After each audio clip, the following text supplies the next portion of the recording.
এই অংশটা কিছুতেই আসবে না, কেননা এরা হচ্ছে ভাতাজীবী। এরা খুব ভালো করে জানে এরা যদি চটি চাটার সুযোগ না পায় এদেরকে আর কেউ পৌঁছেও না, এদের কোনো রকম কোনো স্কোপও নেই।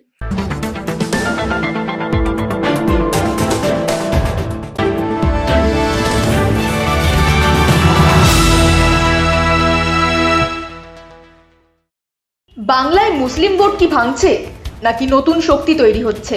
বাংলার রাজনীতিতে তিনটি মুসলিম দলের উত্থান ঘিরে যে জল্পনা তৈরি হয়েছে তা আদৌ বাস্তব নাকি অতিরঞ্জিত?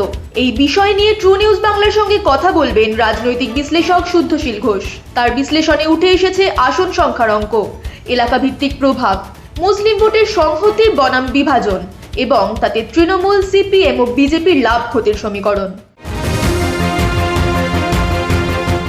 আসন্ন নির্বাচনের ভোটের সমীকরণ বা আসনের সমীকরণ এখন কোথায় দাঁড়িয়ে আছে? একটা শাসক দল, একটা বিরোধী দল এবং তার মাঝখানে কিছু নতুন দল, জেইউপি, আইএসএফ এবং মিম। এইখানে দাঁড়িয়ে ভোটের সমীকরণ গণিতটা যদি আপনি সহজভাবে একটুখানি আমাদের বলেন। যেটা তৃণমূল কংগ্রেস ডিম্যান্ড করছিল, তারা 250-260 আসন নিয়ে ক্ষমতায় আসছে, সেরকম কোনো চিত্র আমরা পাইনি, বা বিজেপি 50-এর নিচে নেমে যাচ্ছে সেরকম নয়।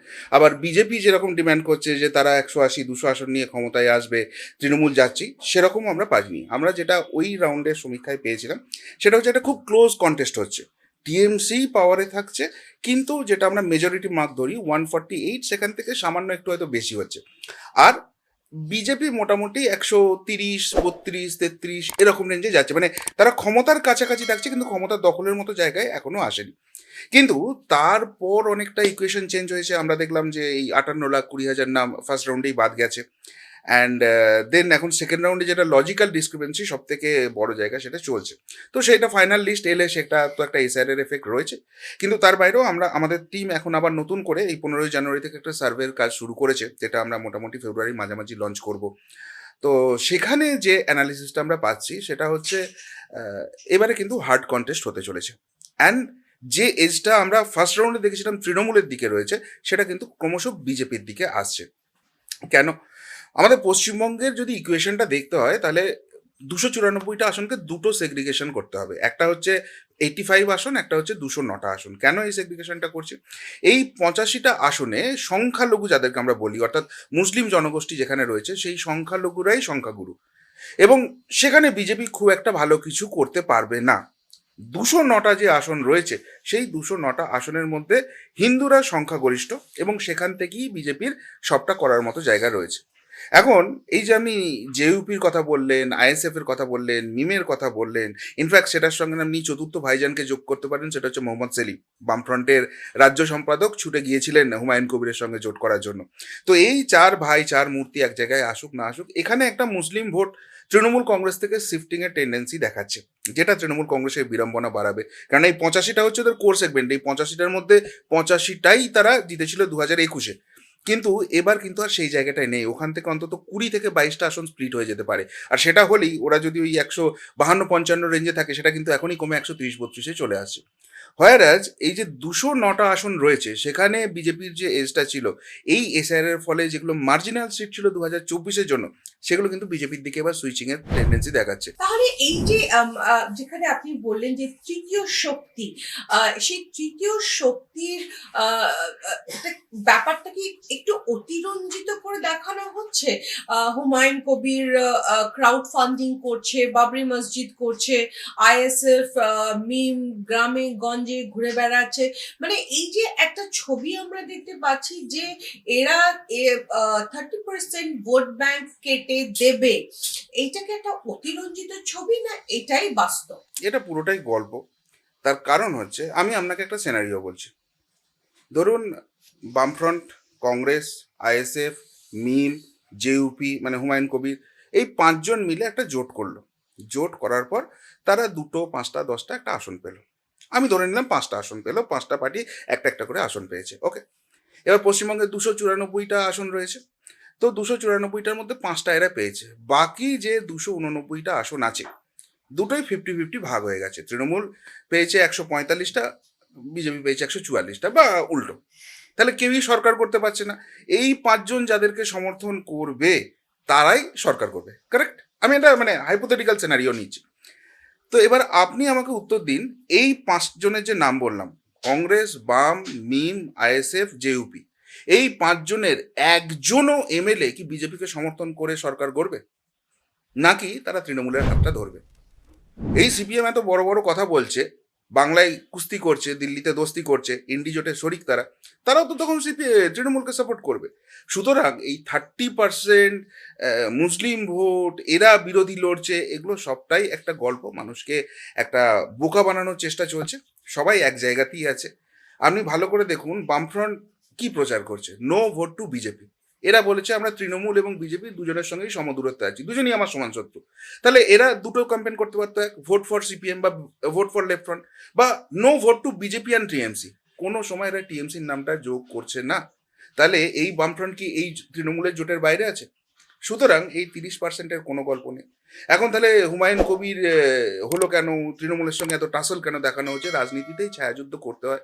এবং মমতা বন্দ্যোপাধ্যায় এবারে খুব ভালো করে বুঝে গেছেন যে ওনার যে ডিভিডেড ভোট ব্যাংক আছে, যেটাকে উনি দুধেল গাই বলেন, সেই মুসলিম ভোট আর ওনার সঙ্গে নেই, তার একটা বড় অংশ স্প্লিট হতে চলেছে। এবং এই মুসলিম ভোট যদি তাকে 100% ভোটও দেয়, তার যে হিন্দু ভোটটা আছে, তারা আরজি কর দেখার পর, কসবা ল কলেজ দেখার পর, যেভাবে মালদা মুর্শিদাবাদ হলো সেটা দেখার পর, তারা কিন্তু বিজেপির দিকে সুইচ করে যাচ্ছে। ফলে তার হিন্দু ভোটটাকে নিয়ে আসতে হবে।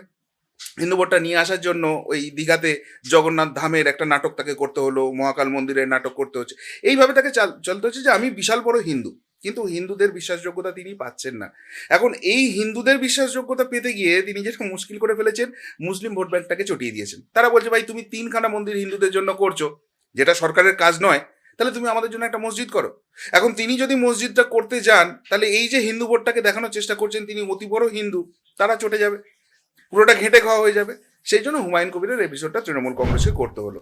তাহলে আপনি এটাই বলছেন, যেটা হুমায়ুন কবির বারবার করে বলছে, যে সব দলকে আমি আহ্বান জানাচ্ছি আমাদের সাথে জোট করতে, কিন্তু টিএমসি বা বিজেপির সাথে আমি জোট করব না, কিন্তু সমর্থন দিলে আমি সে সমর্থন নিশ্চয়ই নেব। এই কথাটার কি মানে হলো, যে সমর্থন দিলে সমর্থন আমি নেব কিন্তু জোট করব না? জোট আমি করব সে সিপিআইএম হোক, আইএসএফ হোক, বা অন্য যারাই ব্যক্তি হোক। এই কথাটার কি তাৎপর্য রইল?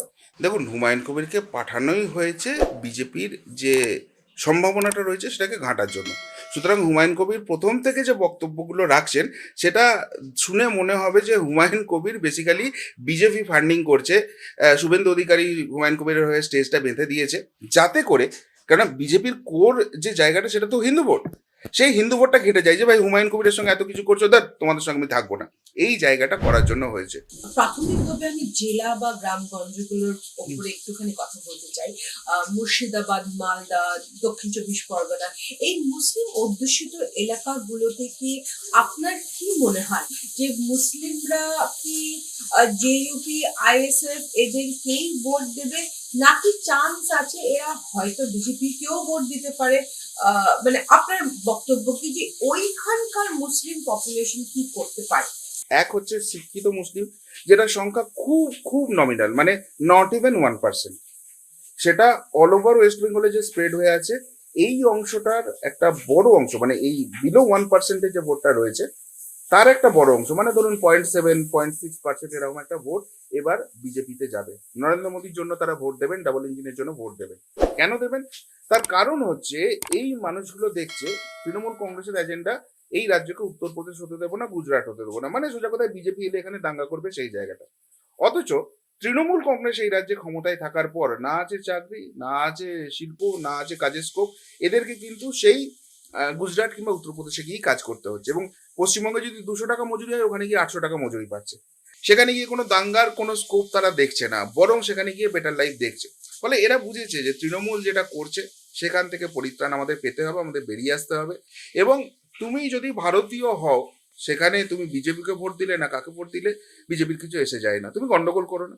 এই শিক্ষিত ভোটের একটা পার্সেন্টেজ, সেটা খুব কম, 0.6-0.7% ওভারঅল পশ্চিমবঙ্গের ভোটে সেটা বিজেপির সঙ্গে যাবে। দীঘাতে জগন্নাথ মন্দির করা হোক, এখানে এসে কালীঘাটে আলাদা করে বগলামা মন্দির করা হোক, দুর্গা অঙ্কন করা হোক, অভিষেক ব্যানার্জির কালীঘাটে যাওয়া হোক, মমতা ব্যানার্জি এবং অভিষেক ব্যানার্জিকে বিভিন্ন হিন্দু মন্দির স্থাপনের জায়গা, উদ্বোধনের জায়গায় দেখা যাচ্ছে হঠাৎ করেই, খুব ফ্রিকুয়েন্টলি। এটা কি মানসিকভাবে মুসলিম পপুলেশনকে বা 30% মুসলিম ভোট ব্যাংককে কিছুটা দূরে সরিয়ে দিবে? না, না, না। এটা খুব ক্যালকুলেটিভ একটা খেলছে। এটা বেসিক্যালি মরণকালে হরিবোল। এবং যে মুসলিম ভোটের কথা বলছেন যে এরা এরকম হিন্দু হিন্দু করছে বলে মুসলিম ভোট সরে যাবে, দেখুন ওরা একমাত্র জাত আমি বলবো যারা ধর্মের ভিত্তিতে ভোট করে। ভোটের আগের দিন ইমাম সাহেব কি বলে দেবে, মুয়াজ্জেম সাহেব কি বলে দেবে, তার উপর এরা ভোট করবে। এবং এরা খুব ভালো করে জানে যে এই রাজ্যে তারা যে দাদাগিরিটা করে যাচ্ছে, হেলমেট পরবো না, আমি একটা মাথায় আমার টুপি পরে নিলি, আমি স্কুটার করে যাই, পুলিশের বাবার ক্ষমতাও নেই আমাকে ডাকে বা আমাকে কিছু বলে, আমাকে ফাইন করে। ও যত যাই হোক সেটা একমাত্র মমতা ব্যানার্জির সাম্রাজ্যেই সম্ভব, মমতা ব্যানার্জি ক্ষমতায় থাকলে সম্ভব। সুতরাং এত কিছুর পরেও এরা মমতা ব্যানার্জিকেই ভোট দেবে। মুসলিম রাজনৈতিক দলের উত্থান ঘিরে তৈরি হয়েছে তীব্র জল্পনা। প্রশ্ন উঠছে, এই দলগুলি কি সত্যিই আসন জয়ের ক্ষমতা রাখে, নাকি বিষয়টি অতিরঞ্জিত? মুসলিম ভোট কি একজোট হবে, নাকি আরো খণ্ডিত হবে? হাইপোথেটিক্যালি যদি ধরে নেওয়া যায় তৃণমূল কংগ্রেসের জন্য মুসলিম ভোট বিভক্তি এবং বিজেপির জন্য হিন্দু ভোট একত্রিত হওয়া, এই দুটো পরিস্থিতি কি একসাথে ঘটতে পারে পশ্চিমবাংলায়? পশ্চিমবঙ্গে যাই হয়ে যাক, মুসলিম ভোট মমতা ব্যানার্জির হাত থেকে বেরোবে না। কিছু কিছু পকেটে বেরোবে, এবং যে পকেটে বেরোবে সেই পকেট থেকে বেরিয়ে এটা তো বিজেপির দিকে আসবে না। সেই মুসলিম ভোটটা ওই 5 ভাইয়ের কথা যে বললাম, সেই 5 ভাইয়ের কাছে যাবে, আর তারপর 5 ভাই সেই ভোট জেতার পর চম্পার কাছে দিয়ে দেবে। 5 ভাই চম্পা একসঙ্গে জোটে আছে, ওইটা কোনো রকম কোনো ব্যাপার হবে না। যেটা ফ্যাক্টর হচ্ছে হিন্দু ভোট। এবার হিন্দুদের মধ্যে সব থেকে বড় যে প্রবলেমটা হচ্ছে সেটা হচ্ছে যে কিছু নাকুচু সেকুলার আছে, যারা দুপুরবেলায় মাংস ভাত খেয়ে পান চিবোতে চিবোতে সেকুলারিজমের কথা বলে। আর যদি বলা হয় যে ভাই পার্কস্ট্রিটে যাও একবার, গিয়ে এই কথাটা বলো, তখন তারা কোথায় লুকোবে আর খুঁজে পায় না। তারা বিজেপি শাসিত রাজ্য মধ্যপ্রদেশে কিছু হলে, হাতরস হলে, উন্নাও হলে বুক চাপড়ে কেঁদে আলমারি থেকে ধুলো ঝেড়ে মোমবাতি নিয়ে বেরিয়ে চলে আসে। আর যখন মালদা মুর্শিদাবাদ হয়, যখন হরগোবিন্দ দাস চন্দন দাসকে ওই আড়াই প্যাঁচ দিয়ে ফেলে রাখে আর নিঃশ্বাসের জন্য করে চিৎকার করে, বাড়ির লোক ফোন করে, পুলিশ আসে না, তখন তাদের ঘুম ভাঙে না। তো এই অংশটা কিছুতেই আসবে না, কেননা এরা হচ্ছে ভাতাজীবী। এরা খুব ভালো করে জানে এরা যদি চটি চাটার সুযোগ না পায়, এদেরকে আর কেউ পৌঁছেও না, এদের কোনো রকম কোনো স্কোপও নেই।